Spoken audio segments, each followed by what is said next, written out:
शिक्षक हमेशा ही छात्र के लिए आदर्श होते हैं, लेकिन आजकल तो कुछ शिक्षक आदर्श के मार्ग को छोड़ भ्रष्टाचार में लिप्त हो गए हैं। ऐसे ही एक शिक्षक को बुल्ढाना के एंटी करप्शन ब्यूरो की टीम ने गिरफ्तार किया है। खामगांव तहसील के आचार गांव के जिला परिषद स्कूल के मुख्याध्यापक को रिश्वत लेते पकड़ा गया। खामगांव तहसील के आचार गांव में जिला परिषद स्कूल में कार्यरत एक महिला शिक्षक ने मकान किराए के संबंध में सूचना का अधिकार आवेदन दायर किया था। स्कूल के मुख्याध्यापक नरहरि टिकार ने उस शिक्षिका से रिश्वत की मांग की। इस संबंध में शिक्षिका ने बुल्ढाना एसीबी की टीम से शिकायत की, जिसके बाद एसीबी की टीम ने कार्रवाई करते हुए रंगे हाथ रिश्वत लेते हुए मुख्याध्यापक को गिरफ्तार किया। एसीबी की इस कार्रवाई से स्कूल में सनसनी फैल गई है। एक शिक्षक हमेशा से ही छात्रों का आदर्श होता है। ऐसे में मुख्याध्यापक द्वारा ही एक शिक्षिका से इस तरह से रिश्वत मांगने की घटना से शिक्षा क्षेत्र का नाम खराब हुआ है। एक महीने से धीरे धीरे फैलते जा रहे कोरोना संक्रमण का दायरा अब बढ़ गया है। अकोला जिले में 2 बुजुर्ग महिलाओं की कोरोना से मौत हो गई है। जून महीने से ही कोरोना मरीजों की संख्या में इजाफा हो रहा है, लेकिन ज्यादातर मरीज बिना लक्षण वाले या हल्के लक्षण वाले पाए गए हैं। 7 जुलाई को कोरोना के कारण उमरी के एक शख्स की मौत हो गई थी। इसके बाद से जिले में एक भी कोरोना मौत दर्ज नहीं हुई, लेकिन सोमवार 25 जुलाई को कोरोना से 2 महिलाओं की मौत हुई। इनमें आपोती खुर्द की 65 वर्षीय महिला और रामनगर की 91 वर्षीय महिला शामिल है। इन दोनों महिलाओं को एक निजी अस्पताल में भर्ती कराया गया था। सर्वोपचार अस्पताल और सरकारी मेडिकल कॉलेज के अनुसार 23 जुलाई को दोनों महिलाओं की मौत हुई। मरीजों की संख्या तेजी से बढ़ने के कारण स्वास्थ्य विभाग ने नागरिकों से सावधानी बरतने की अपील की है। अकोला जिला कृषि अधीक्षक कांतप्पा खोद द्वारा की गई कार्रवाई का विरोध करते हुए जिले के कृषि व्यवसायियों ने अपना लाइसेंस जिलाधिकारी को सौंपा। संगठन ने मांग की है कि कृषि अधीक्षक खोद का तबादला या निष्कासन किया जाए। Maharashtra fertilizers pesticides seeds association ने चेतावनी दी है कि यदि कोई कार्रवाई नहीं की गई तो कृषि व्यवसायी राज्य में अनिश्चितकालीन हड़ताल करेंगे। संगठन द्वारा दी गई जानकारी के अनुसार जिला अधीक्षक कृषि अधिकारी कांतप्पा खोद द्वारा जिले के कृषि व्यवसायियों को परेशान किया जा रहा है। अपमान, मानसिक प्रताड़ना, मामूली कारणों से लाइसेंस निलंबित करना, पैसे की मांग करना, इस तरह की घटनाएं हो रही है। इसके खिलाफ जिले के कृषि व्यवसायियों ने मांग की है कि खोद का तबादला या निष्कासन किया जाए। इसके लिए कृषि सचिव एकनाथ डवले, पूर्व कृषि मंत्री दादाजी भुसे, विभागीय कृषि सह निदेशक किशन राव मुले से मुलाकात की। जिलाधिकारी को भी पत्र दिया गया। चेतावनी दी गई है कि यदि उचित न्याय नहीं मिला तो राज्य संगठन की ओर से राज्य भर में कृषि व्यावसायिक हड़ताल करेंगे। इस अवसर पर माफदा अध्यक्ष विनोद तन्हाड़, कृषि व्यावसायिक संघ के अखिल भारतीय अध्यक्ष मनमोहन कलंत्री, माफदा के महासचिव विपिन कासलीवाल, राष्ट्रीय सलाहकार सत्यनारायण कासट, अकोला जिला कृषि व्यावसायिक संघ के जिलाध्यक्ष मोहन सोनोने, प्रभाकर गावंडे आदि उपस्थित थे। अकोला जिल्ह्यामध्ये जो काही कृषी विक्रेत्या बांधवांना कृषी विभागाचे प्रभारी कृषी विकास अधीक्षक जिल्हा अधीक्षक कृषी अधिकारी यांच्याकडून जो काही त्रास झाला, विनाकारण लायसन्स सस्पेंड करणे किंवा त्याबाबत त्यांना वेळ न देणे, त्यांना व्हॉट्सअपवर नोटीस पाठवणे, अपमानित करणे आणि विविध माध्यमातून त्यांचं मानसिक खच्चीकरण करणे, याबाबत आमचे विक्रेते बांधव सगळे एकजूट झालेले आहेत आणि याबाबत आम्ही सन्माननीय जिल्हाधिकारी महोदय अकोला यांच्याकडे रीतसर त्यांचं पूर्ण पत्र दाखल केलेलं आहे। आम्ही त्यांच्याकडून न्यायाची अपेक्षा करत आहोत आणि आम्हाला अपेक्षा आहे की येत्या 1-2 दिवसामध्ये आम्हाला कृषी विभाग पुणे आणि जॉईंट डायरेक्टर अमरावती यांच्याकडून न्याय मिळेल आणि हा जर आम्हाला न्याय नाही मिळाला तर पुढचं पाऊल आमची महाराष्ट्र संघटना महाराष्ट्रामध्ये पूर्ण कृषी विक्रेते बेमुदत बंदवर जाण्यास आम्ही सगळ्यांना जावे लागेल, असं मी या प्रसंगी नमूद करतो। राज्य में सत्ता में आई भाजपा शिंदे सरकार ने राज्य में बाजार समिति के चुनाव में किसानों को सीधे मतदान का अधिकार देने का फैसला किया है। हालांकि ये निर्णय स्वागत योग्य है, लेकिन इस चुनाव के लिए संबंधित बाजार समितियों को इस चुनाव खर्च का भुगतान करना संभव नहीं है। इसलिए बुल्ढाना के मलकापुर बाजार समिति के प्रशासक ने सरकार से इस चुनाव का खर्च वहन करने की मांग की है। एकनाथ शिंदे और उप मुख्यमंत्री देवेंद्र फडणवीस की सरकार ने सत्ता संभालते ही बाजार समिति के क्षेत्र में सातबारा धारक किसानों को मतदान का अधिकार देने और पदाधिकारियों को चुनाव में खड़े रहने का अधिकार देने का फैसला किया है। लेकिन मलकापुर में इस फैसले का विरोध देखा जा रहा है। कांग्रेस ने अपनी भूमिका स्पष्ट करने के लिए एक प्रेस कॉन्फ्रेंस का आयोजन भी किया। मलकापुर में बाजार समिति के अंतर्गत 60 गाँव और शहर के 4 हिस्सों में लगभग 42,000 सातबारा धारक किसान है। इस चुनाव का खर्च 1 करोड़ रुपए है, जो वहन करना किसानों के हित में काम करने वाली संस्था के लिए संभव नहीं है।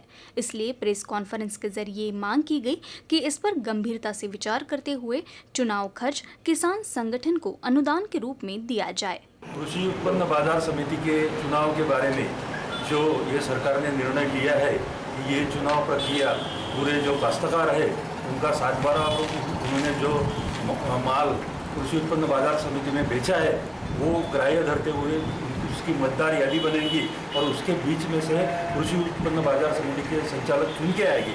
तो ये जो कायदा है, ये कायदा जो किया है ये फिजिबल नहीं है, ये प्रैक्टिकल नहीं है। ये पुराना जो कायदा था या पुराने समय में जैसे ये चुनाव होते थे वैसे ही ये चुनाव आगे भी वही तरीके से होना चाहिए। ये सरकार के नियमों के थ्रू होता है, सरकार कायदे के अंतर्गत ये चलता है। ये अगर नई प्रक्रिया इन्होंने शुरू की तो जो सरकार डिपार्टमेंट है ये चुनाव नहीं ले सकती, क्योंकि ये चुनाव बड़े पैमाने पर होगा और इसका खर्चा भी बहुत आएगा और ये फिजिबल भी नहीं है, प्रैक्टिकल नहीं है। इसलिए चुनाव जुने कायदे से होना चाहिए। जो प्रक्रिया यहाँ पे थी आज तक वही प्रक्रिया के अंतर्गत ये चुनाव आगे भी होना चाहिए। सर, अगर ऐसा नहीं हुआ तो आपके आगे की रणनीति क्या है? आगे फिर इसके बारे में क्या कर सकते हैं, इसमें कानून क्या कहता है, कानून कोर्ट में हम जा सकते हैं क्या, कोर्ट के थ्रू इसमें राहत मिल सकती है, ये सब उसके ऊपर विचार करना पड़ेगा और उसके बाद में निर्णय लेना पड़ेगा। बुल्ढाना जिले में मामा भांजी के रिश्ते को कलंकित करने वाली घटना सामने आई है। खामगांव तहसील के पिंपलगांव राजा पुलिस थाना अंतर्गत एक गांव में 14 वर्षीय नाबालिग से उसके मामा ने दुराचार किया। इतना ही नहीं बल्कि जान से मारने की धमकी देकर उसे बार बार अपनी हवस का शिकार बनाया। पीड़िता के गर्भवती होने के बाद ये मामला सामने आया, जिसके बाद आरोपी मामा के खिलाफ पुलिस ने शिकायत दर्ज की है। खामगांव तहसील के पिंपलगांव राजा पुलिस थाना अंतर्गत एक गांव में रहने वाली 14 वर्षीय नाबालिग से उसके सगे मामा ने ही दुराचार किया है। आरोपी मामा पीड़िता को अपने घर कुछ काम के बहाने से बुलाया था। इसी दौरान उसने उसे हवस का शिकार बनाया। इतना ही नहीं बल्कि पीड़िता को घटना के संबंध में किसी से भी कुछ नहीं बताने की धमकी भी दी। तब पीड़िता डर से चुप हो गई थी, लेकिन इसके बाद तो आरोपी का मन बढ़ता ही गया और वो अपनी भांजी को धमकी देकर उसका शोषण करता रहा।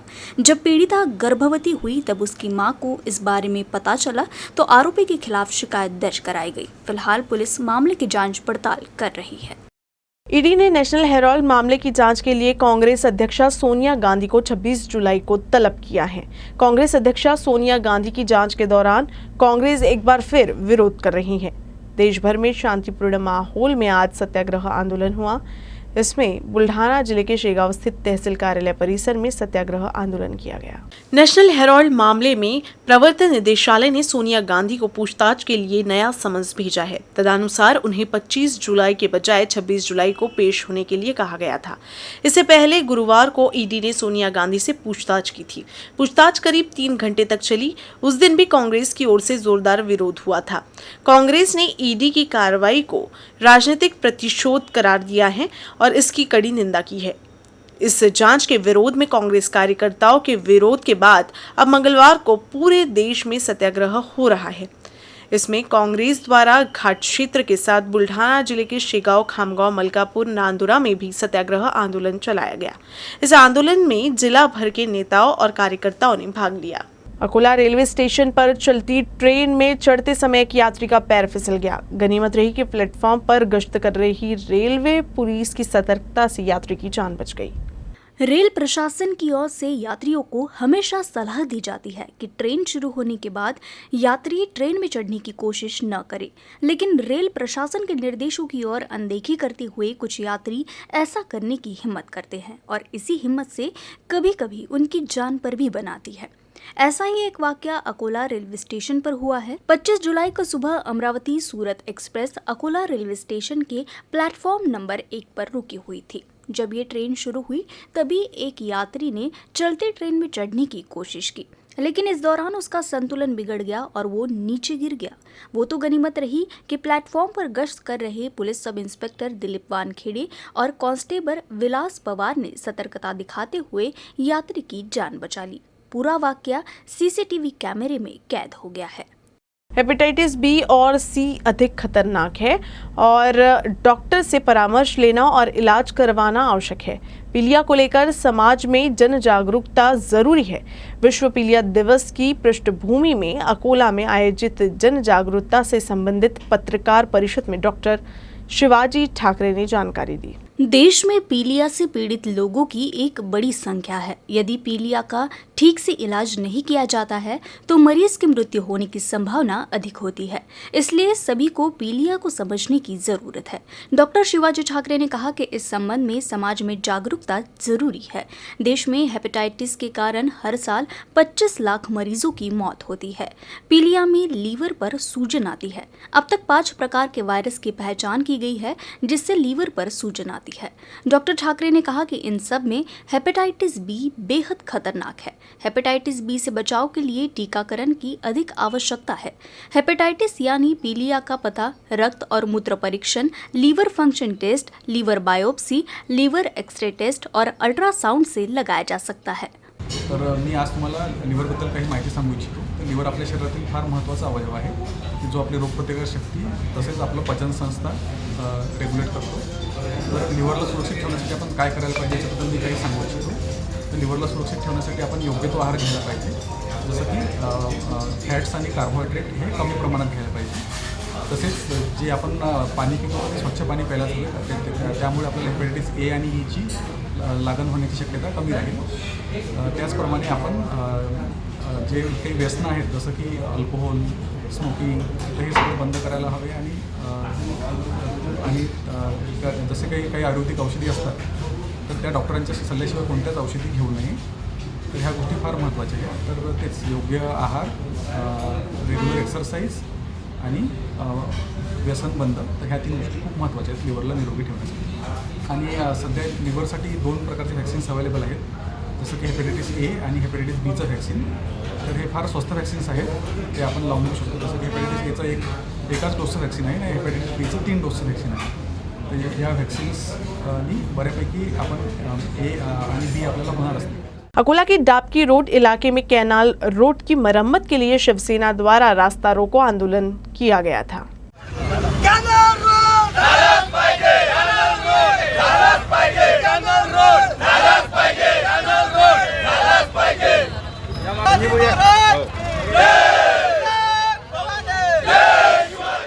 या अकोला महानगरपालिकेमध्ये सत्ता भाजपची असून ते सत्तेमध्ये होते 7.5 वर्ष। इथले पालकमंत्री भाजपचे होते, आमदार खासदार हे सर्व भाजपचे आहेत आणि हे जे भाग आहेत तिथे 8 नगरसेवक भाजपचे आहेत। तरी ह्या कॅनल रस्ता आतापर्यंत झाला नाही। अनेक वेळा त्यांनी आश्वासन दिलेलं आहे। आम्ही सभागृहामध्ये हा विषय मांडला तरी त्यांनी सांगितलं आम्ही करतो। आजपर्यंत या रस्त्यावर एक ट्रक मुरुम पण पडला नाही। इथे तुम्ही कंडिशन पहा, तिथे जाऊन त्या लोकांना इतका त्रास आहे ते घरातून बाहेर निघू शकत नाही। आमची विनंती आहे की जे निष्क्रिय लोक होते ते घरी गेले, आता त्यांना येऊ देऊ नका आणि प्रशासनाला विनंती आहे की हे रस्ता आम्हाला लवकर करून द्या, अन्यथा हे आंदोलन आणखीन तीव्र होणार। आज आम्ही रस्त्यावर बसलेला, उद्या आम्ही महानगरपालिकेत येऊन बसणार। नागरिक कई वर्षों से बुल्ढाना जिले के शेगांव के अकोट रोड पर फ्लाईओवर के नीचे बोगदा निर्माण की मांग करते थे। इस बीच रेल प्रशासन, लोक निर्माण विभाग और नगर अभियंताओं का संयुक्त निरीक्षण दौरा किया गया। जवळपास 4 ते 5 वर्ष झाले कंटिन्युअसली आम्ही याची मागणी करत आलेलो आहोत, परंतु काही होत नव्हतं। परंतु सुदैवाने काल एक समिती आली ज्याच्यामध्ये रेल्वेचे ते पांडे होते, अभियंता, रेल्वेचे अभियंता, BNCचे अभियंता आणि नगर परिषदचे अभियंता, हे सर्व या ठिकाणी येऊन पाहणी करून गेले आणि त्यामुळे आणि त्यांनी थोडंसं सकारात्मक बोलले। तर आमच्या आता आशा पल्लवित झाल्या आहेत की या ठिकाणी होतेच। धनगरनगराच्या पूल झाल्यापासून जवळ दवाखाना असल्यामुळं गरोदर बाया जाता येतात, त्यांना पायऱ्या चढणं मुश्किल होते आणि म्हाताऱ्या लोकांनाही तकलीफ आहे। जर भुयारी मार्ग झाला तर आमच्या समस्या सुटतील एवढी आशा करतो। अकोला शहर में नेशनल हाईवे पर किराना मार्केट को चोरों ने निशाना बनाया। इस किराना बाजार में चोरों ने 6 दुकानों में सेंध की। एक दुकान से चोरी करते हुए ये चोर दुकान की सीसीटीवी कैमरे में कैद हो गए। अकोला शहर में एक नया किराना बाजार शुरू हो गया है। इस बाजार में बड़ी संख्या में किराना स्टोर है। इसी बीच आज इस बाजार को चोरों ने निशाना बनाया। सुबह करीब 4 से 5 बजे इस किराना बाजार की 6 दुकानों में चोरी हो गई। चोर शटर तोड़कर दुकान में घुसे और दुकान में अन्य सामान को छुए बिना ही दुकान से पैसे लूट लिए। इन 6 दुकानों से चोरों ने करीब 60 से 70 हजार रुपए की नकदी चोरी कर ली है। आज सुबह जब दुकान मालिक दुकान खोलने आया तो उसने देखा कि दुकान में चोरी हो गई है, जिसके बाद उसने पुराने शहर की पुलिस को सूचना दी और मौके का मुआयना किया। फिलहाल इस मामले में चोरी का मामला दर्ज कर आगे की कार्रवाई की जा रही है। चोरी की घटना की सूचना देने के लिए उपमंडल पुलिस अधिकारी, पुलिस अधीक्षक, पुलिस के विशेष दस्ते और शहर के अन्य थाने के पुलिस निरीक्षक मौजूद थे। न्यूज़ रूम से बस इतना ही। खबरों का सिलसिला यूं ही चलता रहेगा। आप देखते रहिएगा UCN न्यूज़ अकोला।